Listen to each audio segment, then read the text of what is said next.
Una noche ajetreada, ¿eh? Ya sabes por qué estás aquí, ¿verdad? Pues no, pero supongo que me lo vas a contar. Me habéis traído aquí como si fuera una criminal. ¿Cuál es el problema? Alguien murió anoche y tú estabas allí cerca. ¿Quieres explicarme qué hacías por allí? Trabajo allí, genia. No era yo la única persona que estaba en la calle, ¿eh? Claro.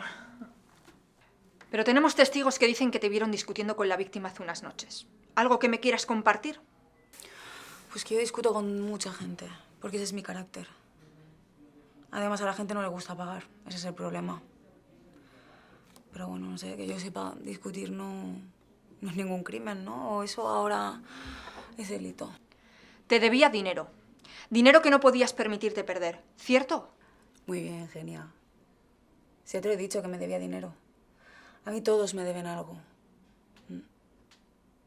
Pero no fui yo quien lo ha matado, si eso es lo que estás insinuando. Claro, claro. Entonces, si no fuiste tú, dime, ¿quién crees que podría haberlo hecho? Vamos, dame algo útil para seguir investigando. No lo sé, no sé. No sé, su esposa me dijo que tenía problemas con ella. O sus socios de negocios. Era un tío un poco turbio este. ¿Sabes qué pasa? Que es que a mí me lo cuentan todo, porque se desahogan conmigo en la cama. Bien. Vamos avanzando. Ahora dime, ¿qué estabas haciendo entre las 11:30 y la 1 noche? Trabajando. Estaba trabajando como siempre, le puedes preguntar a cualquiera. Estuve en la calle hasta las 12:30 o así y luego me largué a casa. ¿Me puedo ir ya o qué? No, aún no. Antes tenemos que verificar tu historia. No te muevas de aquí.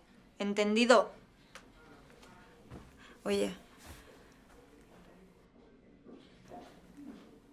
¿Puedo fumar?